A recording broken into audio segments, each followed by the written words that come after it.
14వ అధ్యాయము సామెతల గ్రంథము 14వ అధ్యాయము మొదటి వచనం. జ్ఞానవంతురాలు తన ఇల్లు కట్టును, మూడు రాళ్ళు తన చేతులతో తన ఇల్లు ఊడబెరుకును. చాలండి. ఈ మాట చదివిన వెంటనే మన హృదయంలో చాలా గ్రహింపు అవుతుంది కదండి. జ్ఞానవంతురాలు తన ఇల్లు కట్టును, మూడు రాళ్ళు తన చేతులతో తన ఇల్లు ఓడబెరుకును. ఈ లోకంలో చాలా జ్ఞానాలు ఉన్నాయి. లోకానుసారమైన జ్ఞానం ఉంది, ప్రకృతి జ్ఞానం ఉంది, దయ్యముల జ్ఞానం ఉంది. ఇట్లాగా అనేక రకాలైన జ్ఞానాలు బయట చాలా ఉన్నాయి. దేవుని కనుక మనం ఎరుగుతూ వెళ్తా ఉంటే మన ఇల్లు అంటే మొట్టమొదటిగా మనం రక్షణలోకి వస్తాం. జ్ఞానం అంటే వేరే వేరే ఏదో జ్ఞానం కాదు, కానీ మొట్టమొదటి జ్ఞానం ఏంటంటే రక్షణ జ్ఞానమే. ఒక పాపి మారు మనసు పొందడమే అసలైన జ్ఞానం. ఇంకా అంతకు మించిన జ్ఞానము అవన్నీ తర్వాతవి. మొట్టమొదటిగా ఒక బాబు లేదా ఒక బిడ్డ గర్భం నుండి బయటకు వచ్చిన తర్వాత పెరుగుదల ఫస్ట్ బయటకు రావాలి. అలాగే మనము కూడా పాపం నుండి బయటకు రావడమే అసలైన జ్ఞానం. మనల్ని పాపానికి నడిపించేది ఏది కూడా జ్ఞానము కాదు, తెలివితేటలు కాదు. చాలాసార్లు మనం అనుకుంటాం పక్కన వాళ్ళని మోసం చేసేసి మనం పాపం చేసి నేను ఎంతో జ్ఞానవంతురాలు అనుకుంటాం. చాలాసార్లు మన కుటుంబాల్లో, మన వ్యక్తిగత జీవితాల్లో, మన హృదయాలు జరిగిపోతూ వస్తూ ఉంటాయి. మనం గమనించం. కానీ చిన్న చిన్న అబద్ధాలు అవన్నీ మనం ఏంటంటే నేను ఎంత జ్ఞానవంతురాలనో అనుకుంటాం. కానీ దేవుని వాక్యం సెలవిస్తూ ఉంది అవన్నీ కూడా జ్ఞానం కాదు. దేవుని దృష్టిలో లోకంలో జ్ఞానమే, కానీ దేవుని దృష్టిలో ఏది కూడా జ్ఞానం కాదు, కానీ ఆయనని ఎరుగుటయే జ్ఞానము అని దేవుని వాక్యం సెలవిస్తూ ఉంది. అయితే చూడండి, రూతు గ్రంథము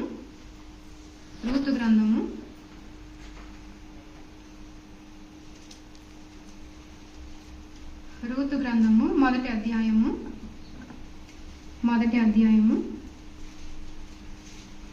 16వ వచనం. క్షమించండి, 3వ వచనం. క్షమించండి, 4వ వచనం. వారు మోయాబు స్త్రీలను పెండ్లి చేసుకున్నది. ఇక్కడ రూతు, ఓర్ప వాళ్ళిద్దరూ కూడా ఏ స్త్రీలండి? మోయాబు స్త్రీలు. చూడండి, ఇర్మియా గ్రంథము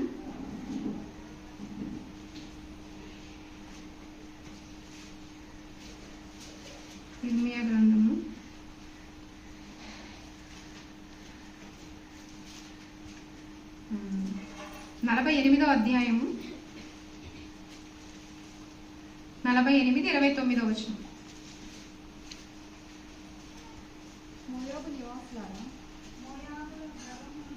మోయాబీల గర్వమును గూర్చి వింటిమి, వారు బహు గర్వపోతులు. అంటే మోయాబు దేశంలో గర్వం అంటే హెచ్చింపు పరిస్థితులు చాలా ఎక్కువ. అంటే వాళ్ళ చీరల్లో కానీ, వాళ్ళ వస్త్రధారణలో కానీ, వాళ్ళ అలంకరణలో కానీ, వాళ్ళ మాటల్లో కానీ, వాళ్ళ ధనం ఖర్చు పెట్టడంలో కానీ, వాళ్ళ ఫుడ్ విషయంలో కానీ అన్నిటిలో కూడా చాలా గర్వంగా ఉంటారు. మోయాబీలు గర్వపోతులు అని రాయబడతా వచ్చింది దేవుని వాక్యంలో. మోయాబీల గర్వమును గూర్చి వింటిమి, వారు బహు గర్వపోతులు అని రాయబడతా వచ్చింది. అంతేకాదు చూడండి, సంఖ్యాకాండము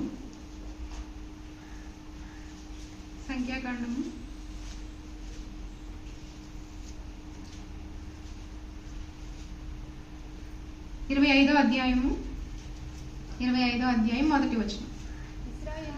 ఇశ్రాయేలీయులు షిత్తీములో దిగి ఉండగా ప్రజలు మోయాబురాండ్రతో అక్కడ వ్యభిచారం కూడా చాలా బాగానే జరుగుతాం. అంటే అపవిత్రమైన కార్యాలు. అంటే మోయాబు దేనికి గుర్తుగా ఉందంటే బహు గర్వానికి, అంతేకాదు అపవిత్రతకు చాలా అక్కడ నివాసంగా కనిపిస్తా వస్తా ఉంది. అట్లాంటి పరిస్థితుల్లో రూతు అనగానే మనకి మంచి అమ్మాయి గుర్తొస్తుంది. చాలా చక్కగా ఉంటుంది, లోబడుతుంది, అత్త మాట వింది, అత్తతో పాటు వచ్చేసింది, నిజదేవుని తెలుసుకుంది, ఇవన్నీ మనకు వినిపిస్తాయి. కానీ దానికి ముందు తన జీవితం ఎట్లా ఉందంటే బహు గర్వంతో ఉంది. అంతేకాదు నిజదేవుడు తనకి తెలియదు. ఎన్నో మోయాబు దేవతలు చాలా ఉన్నాయి, వాటిని పూజిస్తూ నిజదేవుడిని తెలియక, అంతేకాదు గర్వంతోనూ అపవిత్రతతోనూ తన హృదయం నిండిపోయిన పరిస్థితులు తన జీవితంలో మోయాబీల స్త్రీల విషయంలో మనము గమనించవచ్చు. అయితే ఇప్పుడు చూడండి, రూతు గ్రంథము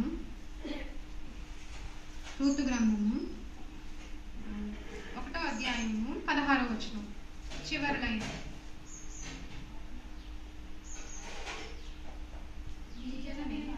నీ జనమే నా జనము, నీ దేవుడే నా దేవుడు. నా దేవుడు ఇప్పుడు చెప్తా ఉంది, జీవము కలిగిన దేవుడు, ఈ గొప్ప దేవుడు ఎవరంటే నా దేవుడు. మీరు చెప్పగలరా మాట? ఈయన నా దేవుడు, వేరే ఏ దేవుడు కాదు, ఈయన నా ప్రభువు, నా దేవుడు అన్న నిశ్చయతలోకి తన హృదయాన్ని నడిపించుకుంటూ వచ్చింది. ఇక దానికి వేరే ఎవ్వరూ దాన్ని ఆటంకపరిచినా కానీ ఆగదు. ఇది చాలా స్థిరమైన నిర్ణయం. ఈయన మాత్రమే నా దేవుడు, ఇక ఈ స్థానంలో ఎవ్వరు రాకూడదు. నా జీవితంలో కూడా మొట్టమొదటి దేవుడు నమ్ముకున్నప్పుడు దేవుడు చెప్పింది ఏంటంటే, నా స్థానం, మొదటి స్థానం, అక్కడ ఎవ్వరూ కూడా రాకూడదు. మన హృదయంలో ఏదైతే అంటే, ఇప్పుడు కొందరికి ఫుడ్ అంటే ఇష్టం, కొందరికి వస్త్రాలంటే ఇష్టం, కొందరికి అలంకరణ అంటే ఇష్టం, కొందరికి మగవారంటే ఇష్టం, అలా ఎవరిష్టం వాళ్ళది. అయితే వాళ్ళ హృదయంలో ఆ స్థానం వాళ్ళకే ఇస్తారు.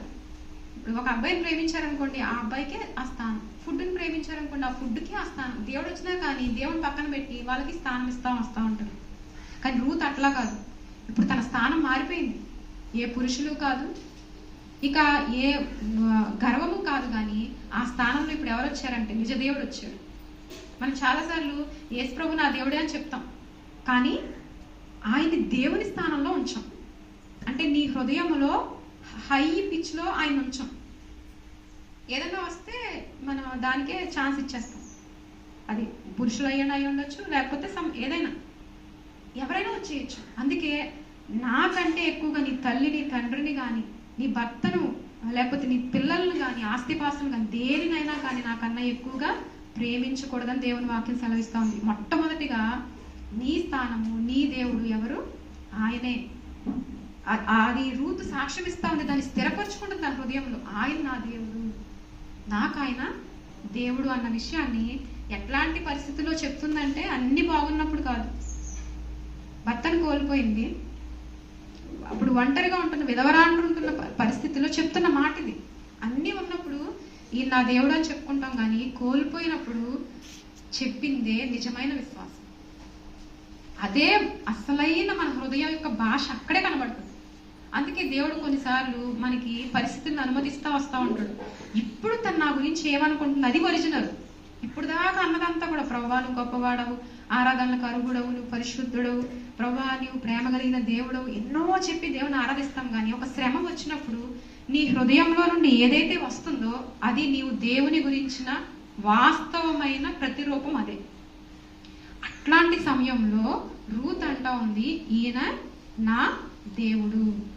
వార్ప వెళ్ళిపోయింది, తన జనుల యొద్దకు, తన దేవుని యొద్దకు వెళ్ళిపోయింది. కానీ రూతు తన హృదయంలో ఒక తీర్మానం తీసుకుంది, ఈయనే నా దేవుడు. అటువంటి తీర్మానంలోనికి వచ్చినప్పుడు ఏం జరిగిందో చూద్దాము. దానికన్నా ముందు చూడండి, 1 రాజుల గ్రంథము 25వ అధ్యాయము, క్షమించండి,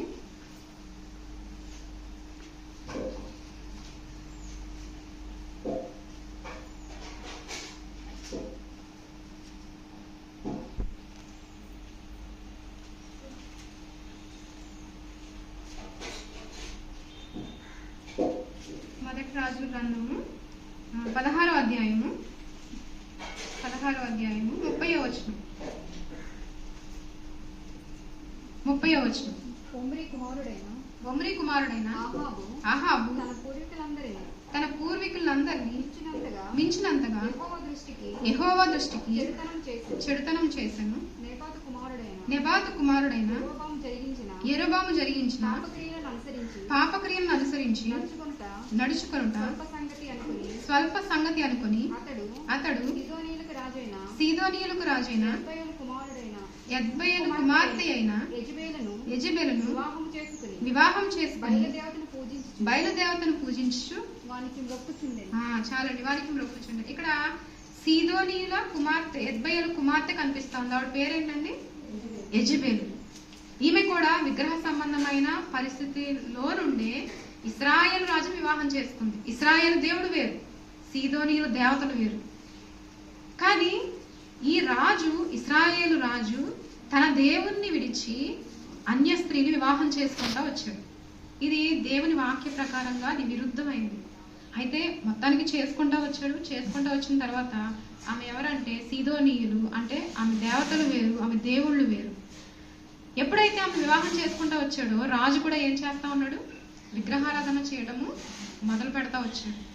మొదలు పెట్టడమే కాదు, చూడండి మొదటి రాజుల గ్రంథము 18వ అధ్యాయము 4వ వచనం. యెజెబెలు యెహోవా ప్రవక్తలను చాలండి. యెజెబెలు ఏం చేస్తుందండి? యెహోవా ప్రవక్తలను నిర్మూలన చేస్తా ఉంది. ఎందుకని నిర్మూలన చేస్తా ఉందంటే, ప్రవక్త ఎప్పుడు ఆగడు, నిజ దేవుని గురించి ప్రకటిస్తానే ఉంటాడు, సత్యాన్ని న్యాయాన్ని ప్రకటిస్తానే ఉంటాడు. ఇది తప్పు, ఈ విగ్రహారాధన తప్పు, మీరు ఇలా ఉండకూడదు, మన దేవుడు ఇది, మన దేవుడు జీవం కలిగిన వాడు, మీరు ఈయన్నే ఆరాధించాలి అని అంటే యెజెబెలు ఏం చేసింది? అంగీకరించడం. వాళ్ళని, ఆ ప్రవక్తలు నోరు ముయ్యాలంటే వాళ్ళని మొత్తానికి నాశనము చేసేస్తా వచ్చింది. యెహోవా ప్రవక్తలను నిర్మూలన చేసిందంటే ఎవరు? యెజెబెలు. ఇక్కడ రూతు మోయాబీయురాలు, అన్యురాలు అయినప్పటికీ తన జీవితంలో శ్రమలో కూడా నిజ దేవుని తెలుసుకొని ఈయనే నా దేవుడని సాక్ష్యం ఇస్తా వస్తా ఉంటే, ఇక్కడికి వచ్చిన తర్వాత యెజెబెలు నిజ దేవుణ్ణి తెలుసుకోవలసిన ఛాన్స్ వచ్చింది. చాలా మందికి ఆ ఛాన్స్ ఉండదు అసలు. చాలా మందికి, ఇప్పుడు ముస్లిం దేశాలు ఉన్నాయనుకోండి, చాలా మందికి అసలు అవకాశమే దొరకడం చాలా కష్టం. ఈమెకి అవకాశం వచ్చింది, ఇశ్రాయేల్ దేశానికి వచ్చింది, ఆయన తెలుసుకోవచ్చు, ప్రవక్తలు ఉన్నారు, చెప్తారు, సత్యమేంటో ధర్మశాస్త్రం ఏంటో చెప్తారు. చెప్పినప్పుడు వాళ్ళని నిర్మూలన చేస్తా వచ్చింది. అంతేకాదు, చూడండి 18వ అధ్యాయము 19వ వచనం. అయితే ఇప్పుడు ఇశ్రాయేలు వారిని అందరినీ యెజెబెలు పోషించున్న బయలుదేవత ప్రవక్తలు 450 మందిని, ఆషేరాదేవి ప్రవక్తలైన 400 మందిని నా యొద్దకు యెజెబెలు పోషిస్తా ఉందంట. ఎంతమందిని? ఇంచుమించు 450 మంది, 400 మంది, 850 మందిని ఉచితంగా, ఫ్రీగా ఆ బయలుకు ఎవరైతే పూజ చేస్తా ఉంటారో ఆ యాజకులని తను పోషిస్తా వస్తా ఉంది. వాళ్ళ దగ్గర ఏమి తీసుకోకుండా ఉచితంగా, వాళ్ళు కేవలం పూజ చేసినందుకు మాత్రమే వాళ్ళని పోషిస్తా వస్తా ఉంది. ఇశ్రాయేల్ దేశానికి వచ్చి ఇశ్రాయేల్ దేవుని ధర్మశాస్త్రాన్ని పక్కన పెట్టి, ఆయన్ను పూజించట పక్కన పెట్టి, ఆ ప్లేస్ లో విగ్రహాలను తీసుకొని వచ్చి అక్కడ యాజకులను వాళ్ళని పోషిస్తూ యాజకులు నిర్మూలన చేస్తా వచ్చింది. రూతు, ఇటు యెజెబెలు, ఇద్దరు అన్య స్త్రీలే. కానీ ఈమె నిజదేవుని తెలుసుకొని ఆయన మార్గాన్ని వెంబడించడానికి నిర్ణయం తీసుకున్నప్పుడు యెజెబెలు మాత్రము ఆయన ప్రవక్తలను నిర్మూలన చేసి, ఆయన వాక్కును వినకుండా దాన్ని ఆపు చేసి అబద్ధ ప్రవక్తలను పోషిస్తూ వాళ్ళని ముందుకు నడిపిస్తూ వస్తున్న స్త్రీగా మనకి కనిపిస్తా వస్తా ఉన్నారు. చూడండి రూతు గ్రంథము, ఇవి రెండు క్లోజ్ చేయకుండా మధ్యలో అడ్డు పెట్టుకోండి. రూతు గ్రంథము 2వ అధ్యాయము 2వ వచనం.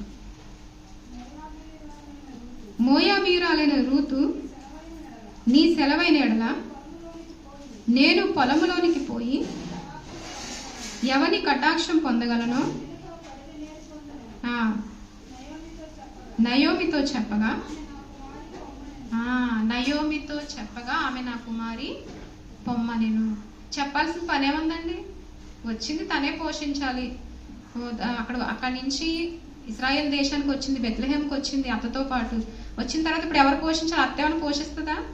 పోషించగలదా? పోషించలేదు. ఇప్పుడు తనే పోషించాలి. వెళ్ళిపోవచ్చు మామూలుగా అయితే. ఈ రోజుల్లో మన ఫ్యామిలీస్లో జరుగుతున్న ఇష్యూస్ అన్నీ ఇవే. మ్యాక్సిమం ఒకరితో ఒకరు మాట్లాడుకోరు, నేను ఇలా చేస్తున్నాను, ఇలా ఉంటున్నాను చెప్పుకోరు. దానివల్ల పెద్ద ప్రాబ్లం తర్వాత వస్తుంది.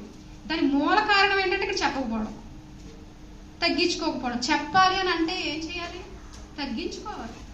అత్తకి ఏదైనా చెప్పాలనుకోండి, లేదా భర్తకి ఏదైనా చెప్పాలనుకోండి, మనం ఏం చేయాలంటే మన అహం అడ్డొచ్చేస్తుంది. ఇది కూడా చెప్పాలా, ఇది కూడా పంచుకోవాలా అనేసి. కానీ రూతు ఎప్పుడైతే నిజదేవుని తెలుసుకుందో తెలుసుకున్న తర్వాత దేవుడు ఎప్పుడూ కూడా ఒక స్త్రీని ఒక అధికారం కింద ఉంచడం మనం చూస్తా వస్తాం. ఎవరినైనా చూడండి, ఫస్ట్ నుంచి లాస్ట్ వరకు ఎవరినైనా ఒక అధికారం కింద ప్రతి స్త్రీని ఉంచుతాడు. అంతేకాదు, నీ భర్తకు నీవు లోబడి ఉండు, ఇది నీకు ఆజ్ఞ అని చెప్పాడు. అంటే మనలో ఏముంటది? లోబడే స్వభావము ఉండదు. ఇది అందరిలోనూ ఉంటుంది, నేను చెప్పాలా, నేను చెయ్యాలని. ఒక్కసారి కనుక దేవుణ్ణి అంగీకరించిన తర్వాత దేవుడు మనకిచ్చిన అధికారాల విషయంలో లోబడి జీవించమని చెప్తాడు. అది తల్లే అవ్వచ్చు, తండ్రి అవ్వచ్చు, అన్నే అవ్వచ్చు, భర్తే అవ్వచ్చు, మావయ్య అవ్వచ్చు, ఎవరైనా సరే కావచ్చు. ఆ అధికారాలకి మనం బాధ్యత కలిగి నడుస్తున్నప్పుడు చాలా సమస్యలు పోతాయి. చాలా సమస్యల కారణం ఏంటంటే ఆ అధికారాలకి లోబడి ఆ అధికారాలకి రెస్పెక్ట్ ఇవ్వకపోవడం, గౌరవించకపోవడం వల్ల చాలా సమస్యలు.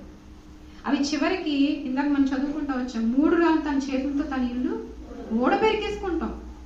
మళ్ళీ అది నేనని ఒప్పుకోం. చివరికి ఇక్కడ తగ్గించుకోకపోవడం వల్ల, ఇక్కడ చెప్పకపోవడం వల్ల ఈ మిస్టేక్ జరిగింది అన్న విషయం కూడా మనం గుర్తుపట్టాం. దేవుని వాక్యం దగ్గరికి వచ్చినప్పుడు మాత్రమే మన స్థితి ఏంటో మనకి తెలియబడతా వస్తూ ఉంటుంది. కానీ యెజబెల్ చూడండి, మొదటి రాజుల గ్రంథము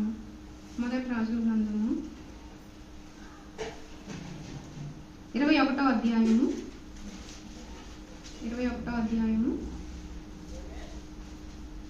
7వ వచనం.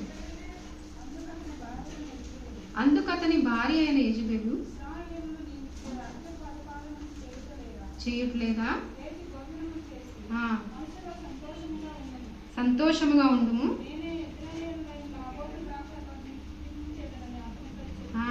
ద్రాక్ష తోట కావాలని మూతు ముడుచుకుంటూ వచ్చాడు అహాబు. అప్పుడు ఏం చేస్తా ఉంది?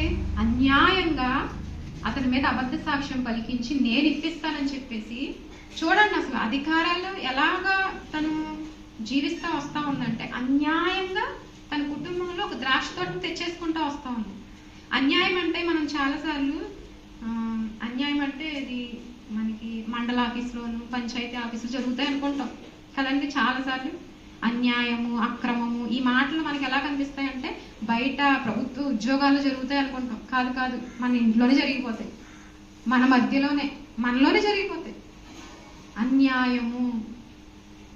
ఇప్పుడు తను ఏంటంటే, నువ్వు రాజు కదా, నీకు అధికారం ఉంది కదా, నువ్వు తీసుకోలేవా అని అడుగుతుంది. కానీ దేవుని దృష్టిలో అది న్యాయమేనా?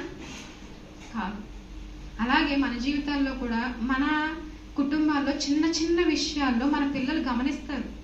మా అమ్మ న్యాయంగా ఉంటుందా, అన్యాయంగా ఉంటుందా, మా నాన్న దగ్గర దాచేస్తుందా? ఇవి ప్రతి రూపాయి విషయంలో మనం చెప్పనవసరం లే. ధనం విషయంలో, ఫుడ్ విషయంలో మనము న్యాయాన్ని ప్రకటించాలి పిల్లలకి. ఏదైనా కొన్నామంటే అది అందరికీ సమానంగా ఎలా ఇవ్వాలి. కొన్నిసార్లు భర్తకి ఇవ్వకుండా దాచేసి పిల్లలకు పెట్టేసి ఇవన్నీ వాళ్ళకి తెలియకుండా అన్యాయం నేర్పించేస్తాం, తెలియకుండా జరిగిపోతుంది. మరి ఎలాగండి, మరి మా ఇంట్లో నా భర్త ఇలాంటి వాడు, లేకపోతే నా పరిస్థితి, నా పిల్లోడు ఎట్లాంటి వాడు అంటే, అందుకే ఈ విషయాల కోసం ప్రభువా నాకు న్యాయ ప్రవర్తన నేర్పించు, ఎందుకంటే ఆయన న్యాయవంతుడు. కానీ యెజబెల్ ఏంటంటే తనకు కావాల్సింది తీసేసుకుని తన భర్తను సాటిస్ఫై చేస్తా వచ్చింది, కానీ దేవుని దృష్టిలో గొప్ప అన్యాయం చేస్తా వచ్చింది. అప్పుడు గొప్ప శాపాన్ని కూడా ఏలియా పలుకుతా వస్తా ఉంటాడు. కుక్కలు మీ రక్తం తాగుతాయి, అవి తింటాయి అని చెప్తా వస్తాయి. ఎంత భయంకరమైన శాపము దాని వెనక ఉందో మనకు తెలియదు. చిన్న చిన్న అన్యాయాలు కుటుంబంలో, చిన్న చిన్న అబద్ధాలు వాళ్ళు గమనించరేమో అనుకుంటాం, కానీ చిన్న వయసులోని, లేత వయసులో బాగా గమనిస్తారు. ఇంకా పెద్దోళ్ళే అంత పట్టించుకో చెప్పాలని. చిన్న పిల్లలు ప్రతి చిన్న అంశాన్ని మనం బోధించిన అవసరం, మన వాళ్ళకి లోపలికి వెళ్ళిపోతా ఉంటుంది. ఎరా నువ్వు న్యాయంగా ప్రవర్తించు అని ఎప్పుడైనా చెప్పారా మీరు మీ ఇంట్లో? చెప్పం. కానీ తల్లులుగా లేకపోతే మన స్త్రీలుగా మన కుటుంబాల్లో న్యాయాన్ని ప్రకటిస్తూ ఉండాలి. లేకపోతే దానివల్ల వచ్చే నష్టం ఫ్యూచర్లో ఉంటుంది. అప్పుడు నేను దేవుణ్ణి నమ్ముకున్నాను, నా కుటుంబం ఎలా ఎన్నికైపోయింది, నేను దేవుణ్ణి నమ్ముకున్నాను, నా కుటుంబం ఎలా అయిపోయింది అంటే ఆ చిన్న అంశం గుర్తుపట్టాం కదా మనం. అసలు దేవుని మీదే మళ్ళా మనం నింద వేసేవారిగా ఉంటాము. అందుకే న్యాయమైన ప్రవర్తన, అధికారం కింద ఎవరైతే మనకి దేవుడు పైన అధికారిగా పెట్టారో వాళ్ళతో అన్ని పంచుకోవడము, చెప్పడము, వాళ్ళు వ్యతిరేక స్వభావంతో ఉన్నప్పటికీ ప్రభువా నాకు జ్ఞానం ఎలా నడుచుకోవాలి, నేను నాకు సహాయం చేయ. ఎందుకంటే ఒక సిచ్యువేషన్, నాకున్న సిచ్యువేషన్ మీకుండదు, మీకున్నది నాకుండదు. ఎందుకు అలా పెట్టాడంటే దేవుడు మీరు డైరెక్ట్గా ఆయనతో కాంటాక్ట్ అవ్వాలని. మనం చాలాసార్లు నేను రక్షణ పొందిన కొత్తలో ఎవరైనా చెప్తే బాగుండు దేవుడి గురించి, ఇప్పుడు ఏం చేసేయాలి, అప్పుడు ఏం చేసేయాలి, ఫాస్ట్గా తెలుసుకోవాలి, కష్టపడకూడదు అన్న స్వభావం నాలో చాలా ఎక్కువ ఉండేది. కానీ దేవుడే వాటిని మరుగు చేశాడని, నన్ను ప్రేమిస్తున్నాడని, నేను ఆయన దగ్గరికి వెళ్ళాలని తెలిసినప్పుడు ఆ ప్రేమకు ఫ్లాట్ అయ్యి మళ్ళీ ఆయన దగ్గరికి వెళ్ళడం నేర్చుకుంటూ వచ్చాను. అలాగా దేవుడు ఎందుకు బంధించి ఉంచుతాడంటే మనల్ని ప్రేమించే, మనం ఆయన దగ్గరికి రావాలి, ఆయన తెలుసుకోవాలి. అసలు ఉద్దేశమే అది కదా. దాని గురించే ఈ సిచ్యువేషన్ రండి. మనమేమో ఈ సిచ్యువేషన్ చూస్తాం కానీ ఆయన చూడటం. అందుకనే ఇవన్నీ దేవుడు ఎందుకు పెట్టాడంటే మన మేలు కొరకే, ఆయన ప్రేమను మనం తెలుసుకోవడం కొరకే. ఇంకోటి చూడండి, 2వ అధ్యాయం, రూతు గ్రంథము 2వ అధ్యాయము 8వ వచనం. అప్పుడు బోయజు రూతుతో నా కుమారి నా మాట విను, వేరొక పొలంలో ఏరుకొనుటకు పోవద్దు, దీనిని విడిచిపోవద్దు, ఇచ్చట నా పనికత్తెల యొద్ద నిలకడగా ఉండు. నిలకడ అనేది చాలా కష్టం. ఒకే చోట ఉండాలంటే కాళ్ళు లాగేస్తాయి కదండి. ఒకే చోట ఉండాలంటే శ్రమ ఉంటుంది. ఒకే చోట ఉండాలంటే మన లోపాలు బయలుపరచబడతాయి. అదే అటు ఇటు తిరిగామనుకోండి ఎవ్వరు పట్టించుకోరు. నిలకడైన జీవితంలో ఎట్లాంటి పరిస్థితులు వస్తాయంటే చూడండి, 3వ అధ్యాయము 10వ వచనం. అతడు నా కుమారి యెహోవా చేత నీవు దీవెన నొందిన దానవు, కొద్దివారినే గాని గొప్పవారినే గాని యవనస్తులను నీవు వెంబడింపక యుండుట వలన నీ మునుపటి సత్ప్రవర్తన కంటే వెనుకటి సత్ప్రవర్తన చాలండి. ఎప్పుడైతే నిలకడ ఉంటుందో అక్కడ పరిశుద్ధత ఆటోమేటిక్ గా వస్తుంది. ఎక్కడైతే నిలకడ ఉంటుందో అక్కడే అపవిత్రత కూడా దాడి చేస్తుంది. అది దాటి వచ్చిన వాళ్ళకి ఆశీర్వాదం. ఇప్పుడు ఒకే చోటకి పిల్లలు స్కూల్కి వెళ్తారు అనుకోండి, అక్కడే అపవిత్రమైన కార్యాలు జరగడానికి అవకాశం ఎక్కువ ఉంటుంది. ఒకవేళ నిజంగా ఆ బిడ్డలు దేవుని కోసం నిలబడితే అక్కడే దేవుని పరిశుద్ధత వెల్లడవుతా ఉంటుంది. అలాగే రూతు జీవితంలో ఒక చోట నిలకడగా ఉంది. నిలకడగా ఉండడమే కాదు, ఆ పొలం దాటి ఎక్కడికి వెళ్ళలేనప్పుడు యవ్వన పురుషులు తన పట్ల వ్యతిరేకంగా ప్రవర్తించిన సందర్భాలు రావచ్చు. అయితే ఆమె వాటికి లొంగిపోలేదు, లోబడలేదు. దేవుని వైపు చూస్తూ పరిశుద్ధంగా జీవిస్తూ వచ్చింది. ఇవన్నీ మనం ఫేస్ చేసిన వారమే. మన జీవితాల్లో కూడా మనల్ని అపవిత్రపరచడానికి అపవాది ఎప్పుడు, వాళ్ళు ముసలోళ్ళని కాదు, యవ్వనస్తులని కాదు, పిల్లలని కాదు, పెద్దలని కాదు, అందరి మీద పవిత్రత విషయంలో దాడి ఎప్పుడు కూడా జరుగుతూనే ఉంటుంది. చాలా జాగ్రత్త వహించాలి. పరిశుద్ధత లేకుండా ఎవడును ప్రభువును చూడడం దేవుని వాక్యం సెలవిస్తుంది. అంతేకాదు మన ప్రభువు పరిశుద్ధుడు కనుక మీరును పరిశుద్ధులై యుండుడి అని దేవుని వాక్యం సెలవిస్తాము. చుట్టుపక్కల వాళ్ళండి వీళ్ళండి, నేను కాదండి, వాళ్ళని అనడం వల్ల నేను ఇలా ప్రవర్తించానండి, ఇవన్నీ వద్దు. దేవుడు పవిత్రంగా జీవించమని మనకి సెలవిస్తా వస్తా ఉన్నాడు. రూతు అలా నిలకడగా వెళ్తూ పరిశుద్ధంగా జీవిస్తూ వచ్చింది. ఇప్పుడు యెజబెలు చూడండి, 2వ రాజుల గ్రంథము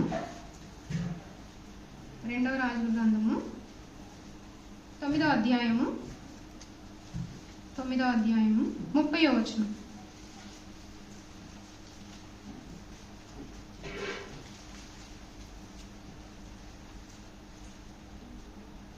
రెండవ రాజుల గ్రంథము 9వ అధ్యాయము 30వ వచనం. యెహూ యెజ్రెయేలు ఊరికి వచ్చిన సంగతి యెజబెలునకు వినబడింది కనుక ఏం పూసుకుంటుందండి? ఎవరు? యెజబెలు. ఎవరి కోసం? తన భర్త కోసమా? కాదు, అప్పటికే తన భర్త చనిపోయాడు. మొదటి రాజుల గ్రంథం చివరి అధ్యాయంలో అహాబు చనిపోతాడు, చంపబడతాడు. భర్త చనిపోయిన తర్వాత చేస్తున్న పరిస్థితి. యెహూ అనే వ్యక్తి వస్తున్నప్పుడు తన ముఖానికి రంగు పూసుకొని శిరోభూషణములు ధరించుకొని కిటికీలో నుండి కనిపెట్టి చూచుండగా, చాలండి, తన జీవితం ఎట్లా ఉందో చూడండి. ఇతర పురుషుల విషయంలో తను అందంగా కనిపించాలని తన శిరోభూషణములు ధరించుకొని ముఖమునకు రంగు పూసుకొని అపవిత్రమైన కార్యాలు జరిగించడానికి దాన్ని దేవుని వాక్యం సెలవిస్తా ఉంది. అదే అధ్యాయంలో 9వ అధ్యాయము 22వ వచనంలో 3వ లైన్ నుంచి చదవండి. నీ తల్లి అయినా తల్లి స్థానంలో ఉంది, కానీ ఏం చేస్తుందండి? జారత్వములు చేస్తా ఉంది. చిల్లంగితనములను ఇంత అపరిమితమై ఉండగా సమాధానం ఎక్కడి నుండి వచ్చును? స్త్రీ కనుక పవిత్రత విషయంలో జాగ్రత్తగా ఉండకపోతే కుటుంబంలో సమాధానం ఉండదు, అస్సలు ఉండదు. ఇక్కడ ఉంటున్న స్త్రీ రాణి స్థానంలో ఉంది, అందుకే అసలు దేశానికే సమాధానం లేదు. తన యొక్క అపవిత్రత దేశాన్ని చెరిపివేస్తా వచ్చింది. అలాగే సంఘంలో ఉన్న మనం గనక ఎటువంటి అపవిత్రత వైపు వెళ్తే సంఘం అంతటికి కూడా చెడ్డ పేరు వచ్చేస్తుంది. అది దేవుని సంఘము. ఎవరైతే దేవుని ఆలయాన్ని పాడు చేస్తారో దేవుడు వారిని పాడు చేయరు. ఈ మాట చెప్పిన వెంటనే చాలా మంది ఏమనుకుంటారంటే, నేను అపవిత్రాలు కాబట్టి ఈ రోజు సంఘానికి రాకూడదు అనుకుంటారు. చాలా మంది ఈ మాట చెప్పిన వెంటనే, దేవుడు అలా చెప్పట్లేదు, సరి చేసుకునిరా, నీ పాపాన్ని ఒప్పుకునిరా, కడగబడిరా, నీ కోసమే కదా నేను సిలువలో బలియాగమైంది, నీ పాపాల కోసమే కదా, నీలో జరుగుతున్న జాగ్రత్తల విషయమే కదా, అపవిత్రత కోసమే కదా నన్ను సిలువ వేస్తా వచ్చారు.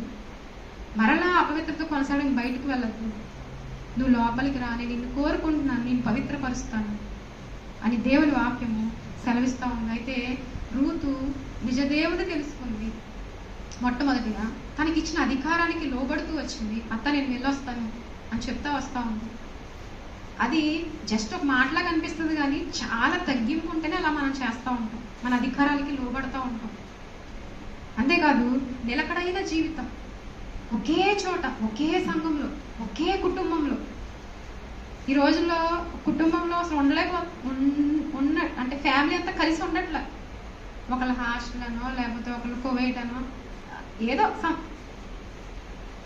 నిలకడైన స్థితి ఒక ఫ్యామిలీలో ఉండట్లేదు. ఎందుకంటే నచ్చదు, ఒకళ్ళ ఉద్దేశాలు ఒకళ్ళు నచ్చవు, ఒకళ్ళ ఇష్టాలు వేరు, ఒకళ్ళ ఇష్టాలు వేరు, వేరే సెపరేట్ అయిపోతే బాగుంటుంది అనుకుంటారు. కానీ దేవుని వాక్యం అలా చెప్పట్లేదు, అందరూ కలిసి ఉండాలన్నది ఆయన ఉద్దేశం. సంఘం అంతా, కుటుంబం అంతా, నీవు దేవునితో ఎప్పుడు కలిసి ఉండాలనేదే దేవుని యొక్క ఉద్దేశము. అయితే ఆమె నిలకడగా ఉండడమే కాదు, పరిశుద్ధంగా ఉంటా వచ్చింది. యెజబెల్ అట్లా కాదు, వాళ్ళ దేవతలు అనేకములు కాబట్టి హృదయంలో స్థిరత్వం ఎక్కడ ఉంటుంది? ఒకే దేవుడు అంటే ఒకే మాట ఉంటుంది. దేవతలు అనేకములు అంటే ఒకసారి విన్నాను, ఒక సహోదరి అంటున్నారు, వాళ్ళ హిందూస్, నేను ఒక దేవతను విడిచిపెట్టినందుకు ఇంకో దేవత నన్ను ఏదో చేసింది అంటే దేవతలకి పడదు. అర్థమవుతుందండి? వాళ్ళకి పడినప్పుడు మన హృదయంలో సమాధానం ఎక్కడ ఉంటుంది? అందుకే నిజ దేవుని దగ్గర ఏక హృదయంతో మనం ఆయన్ని తెలుసుకుంటా వస్తా ఉన్నప్పుడు మన హృదయంలో ఏకత్వం వస్తుంది, స్థిరత్వం వస్తుంది. అంతేకాదు ఆయన తెలుసుకుంటున్నప్పుడు పవిత్రత వస్తుంది. అది ఆయన చూసినప్పుడే. మనం ఎంత ట్రై చేయండి పవిత్రంగా జీవితం మన వల్ల అవ్వదు. ఆయన సిలువను చూస్తున్నప్పుడు మాత్రమే, ఆయన ప్రేమను చూస్తున్నప్పుడు మాత్రమే మనలో పరిశుద్ధత అనేది కలుగుతూ వస్తూ ఉంటుంది.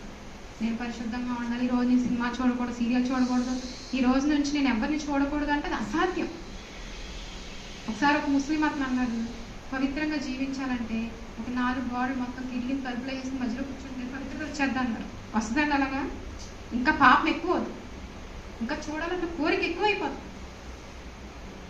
అది కాదు, ప్రభువుని చూసినప్పుడే, ప్రభు ప్రేమ, మన పాపము ఆయన ఎంత బలియాగం చేసిందో అది చూసినప్పుడు మాత్రమే ఒక పాపి మారు మనసు పొందుతారు. ఆ హృదయంలోకి రావాలని, ఆ పరిశుద్ధత పొందుకోవాలని దేవుడు కోరుకుంటా వస్తా ఉన్నాడు. మనల్ని పరిశుద్ధపరచుకోవడం కాదు, దేవా నువ్వు నన్ను పరిశుద్ధపరచు. అది ఎప్పుడు జరుగుద్ది అంటే మన పాపాన్ని పచ్చిగా దేవుని దగ్గర ఒప్పుకోవాలి. ఏదైతే హృదయంలో, ఊహల్లో, తలంపులు జరుగుతున్నాయో, ఇతరులను చూస్తున్నప్పుడు, మాట్లాడుతున్నప్పుడు ఏ సంభాషణ అయితే మనం దేవుని వ్యతిరేకమైన పరిస్థితిలో ఉందో అది యథార్థంగా దేవుని దగ్గర చెప్పినప్పుడు ఖచ్చితంగా కన్నీళ్ళు వస్తాయి, బాధ కలుగుతుంది హృదయం. ఆ హృదయంలోకి మనం వెళ్ళినప్పుడు దేవుడు వాటి అన్నిటి నుంచి విడిపిస్తాడు. మన హృదయాన్ని కనుక దేవుని దగ్గర ఒప్పుకోకుండా కప్పుకుంటే అలా వేషంతో వెళ్ళిపోతాం తప్పించి ఎప్పటికీ మనము మార్పు చెందలేము. యెజబెల్ అయితే డైరెక్ట్గా తన ముఖంలో, తన వస్త్రాల్లో, తన అలంకరణలో పాపాన్ని డైరెక్ట్గా చూపిస్తూ వస్తూ ఉంది. అంత భయంకరమైన స్థితిలో తన సిచ్యువేషన్ ఉంటా ఉంది. ఇప్పుడు రూతు గ్రంథం చూడండి, రూతు గ్రంథము 4వ అధ్యాయము. అసలు ఏమీ లేనిదిగా, ఒక విధవరాలిగా, ఒక అన్యురాలిగా వచ్చిన ఈమె జీవితంలో దేవుడు తన ఇంటిని కడతా వచ్చాడు. చూడండి 17వ వచనం, ఆమె పొరుగు స్త్రీలు పుట్టినని చెప్పి అతనికి ఓబేద్ అని పేరు పెట్టింది. యేసుక్రీస్తు వంశావళిలో చేర్చబడతా వచ్చింది. తను చేసింది ఒక్కటే, ఈయనే నిజమైన దేవుడు అని దేవుడిచ్చిన అధికారానికి లోబడుతూ స్థిరంగా ఉంటూ, ఎక్కడైతే తన పొలంలో ఉంచాడో అక్కడే స్థిరంగా ఉంటూ, ఎన్ని ఆటుపోట్లు వచ్చినా ఎన్ని పరిస్థితులు వచ్చినా అక్కడ నిలకడగా ఉంటూ తన హృదయాన్ని నిగ్రహం చేసుకుంటూ పరిశుద్ధంగా జీవించినప్పుడు దేవుని బట్టి, నన్ను నేను చేసుకుందామంటే ఎక్కడ అవ్వదు, దేవుణ్ణి బట్టి తను అలా నిలబడినప్పుడు దేవుడు తన కుటుంబాన్ని, భర్తనిచ్చాడు, అత్త అక్కడే ఉంది, బిడ్డనిస్తూ వచ్చాడు. ఆ బిడ్డ కూడా ఓబేదు యెషై యొక్క తండ్రి అని రాయబడుతూ వచ్చింది. అంటే యేసుక్రీస్తుతో వంశావళిలోకి ఆమె చేర్చబడతా వచ్చింది. తన కుటుంబము అన్య సంబంధమైన, అపవిత్రమైన, గర్వ సంబంధమైన పరిస్థితి నుండి ఇప్పుడు పవిత్రమైన, నిలకడైన, నిజదేవుడు కలిగిన కుటుంబంగా తన జీవితము మలచబడతా వచ్చింది. ఎలాగానంటే తన హృదయాన్ని నిజదేవుని దగ్గర స్థిరపరుచుకుంటూ వచ్చింది. ఇంకా ఆయన మాటే నాకు, వేరే ఏది కాదు, ఆయనే నా దేవుడు. ఆ ఒక్క మాట తన జీవితం అంతటిని కూడా టర్న్ చేసేస్తా వచ్చింది. ఈమె జీవితం చూడండి, మొదటి రాజుల గ్రంథము చివరి అధ్యాయము 38వ వచనం. వేశ్యలు స్నానం చేయుచుండగా ఒకడు ఆ రథమును షోమ్రోను కొనల్లో కడిగినప్పుడు మాట చొప్పున అహాబు చనిపోతా వచ్చాడు, చంపబడతా వచ్చాడు. అతని రక్తము ఎవరు నాపుతున్నారు? కుక్కలు నాపుతూ వస్తాం. తన ఫ్యామిలీ ఫస్ట్ ఎలా ఉంది స్టార్టింగ్ లో, అబ్బా భర్త, ఓ రాజ్యం, నేను రాణిని, నాకు పిల్లలు, ఇదంతటితో ఉంది. ఇప్పుడు ఫస్ట్ తన భర్త మరణము. తర్వాత చూడండి 2వ రాజుల గ్రంథము 9వ అధ్యాయము 32వ వచనం. అతడు తల ఎత్తి కిటికీ తట్టు చూచి అడుగగా తొంగి చూసేది, చెప్పగా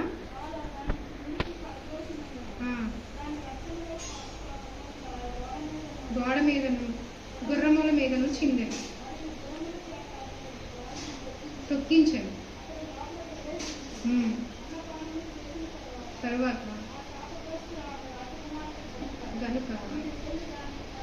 కనుగొని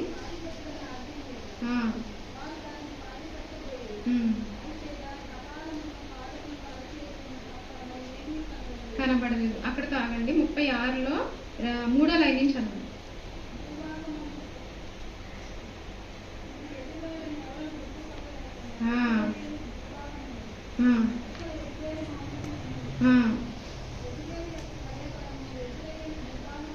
చాలండి, అలాగే జరిగింది. కుక్కలు తింటా వచ్చు. తన భర్త యొక్క రక్తాన్ని ఏమో కుక్కలు నాకితే, తన యొక్క మాంసాన్ని కుక్కలు తింటా వచ్చు. అంత భయంకరమైన మరణం. అక్కడతో ఆగిపోలే. చూడండి 10వ అధ్యాయము 11వ వచనం. ఈ ప్రకారము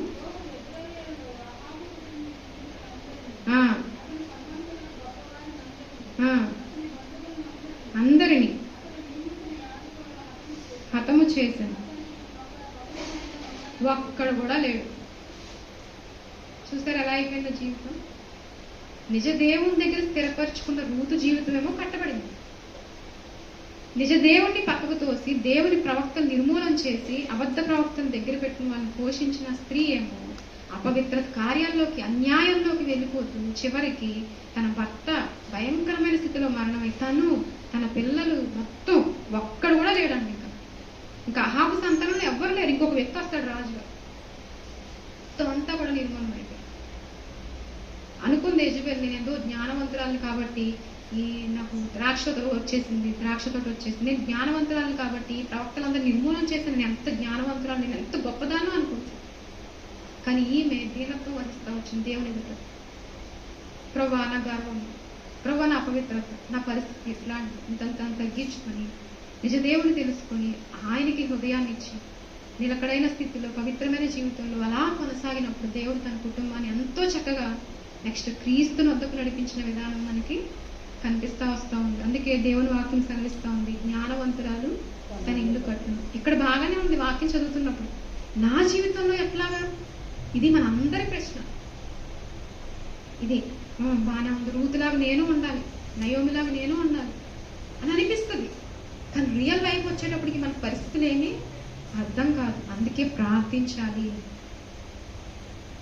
ఎట్లా ధ్యానించాలి. ఇప్పుడు విన్న వాక్యము, రూత్ అట్లాగా హృదయంలో అంత తీర్మానం ఎలా కలిగిందంటారు?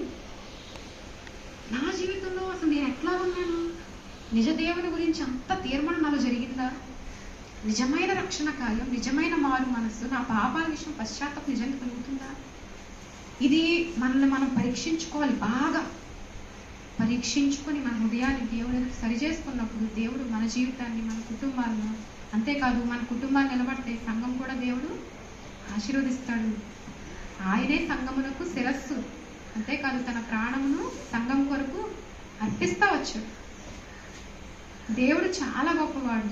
ఆయన్ని మనం పట్టుదల కలిగి ప్రార్థన చేసినప్పుడు, ప్రభువా నేను వాక్యం విన్నాను కానీ నా జీవితంలో ఈ పరిస్థితి ఏంటి, పరిశుద్ధత విషయంలో, నిలకడగల విషయంలో ఎలా ఉండాలి ప్రభువా, నీ సన్నిధి విషయంలో నేను ఎలా జీవించాలి, నాకు నేర్పించండి అని మన పాపాలు దేవుని దగ్గర ఒప్పుకుంటూ సరి చేసుకుంటూ దేవుని సన్నిధిలో ప్రార్థించినప్పుడు దేవుడు మన కుటుంబాన్ని కడతాడు. ఒక సహోదరి అంటుంది, ఎవ్వరు మారినా కానీ మా ఆయన మాత్రం మారడండి, అంత కఠినాత్ముడు అంటుంది.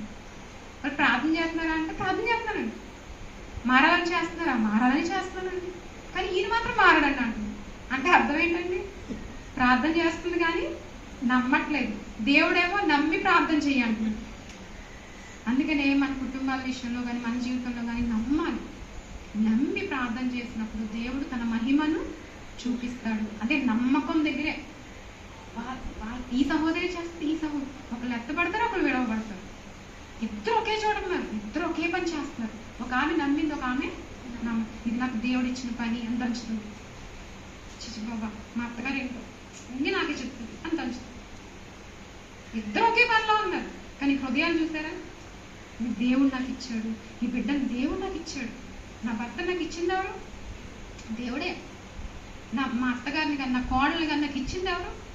దేవుడు. ఆ విశ్వాసం నుండి తొలగించడానికి శత్రువు ఎన్ని ప్రయత్నాలు చేస్తాడు. అందుకే ప్రభు అయిన యేసునందు విశ్వాసం ఉంచు అనగా నీకు ఇచ్చిన కుటుంబము, సంఘము, సేవకులు ఇచ్చింది ఎవరు? నీకు దేవుడు అన్నది గుర్తుపట్టాలి. అక్కడి నుంచి మనకి లైన్ అంతా వచ్చేస్తుంది. మీ కార్పెట్ ఎలా ఉంది అలా వచ్చేస్తుంది. మన యొక్క అపనమ్మికలు ఈ మార్గాన్ని అసలు ఏం అర్థం కాదు. అందుకనే ప్రభువుని విశ్వసిద్దాము. మన కుటుంబాలు, సంఘ విషయంలో, మనకి దేవుడు ఇచ్చిన తలాంతుల విషయంలో, వాటన్నిటిలో ఎలా అయితే రూతు స్థిరంగా నిలబడి పరిశుద్ధత కలిగి తన కుటుంబాన్ని కట్టుకుంటూ వచ్చిందో, దేవుని అందు నమ్మిక ఇచ్చి తను ఏమైనా చేసిందండి? జస్ట్ తన దాంట్లో నమ్మకంగా ఉందండి. కానీ యెజబెలు చాలా గర్వంతో తన కుటుంబం అంతటినీ కూడా నాశనం చేసుకుంటూ వచ్చింది. మన జీవితాల్లో కూడా నిజమైన ఒక్క దేవుని అందు మన హృదయాన్ని స్థిరపరచుకుందాము. అటు రీతిగా దేవుడు మనకి సహాయం చేయను గాక.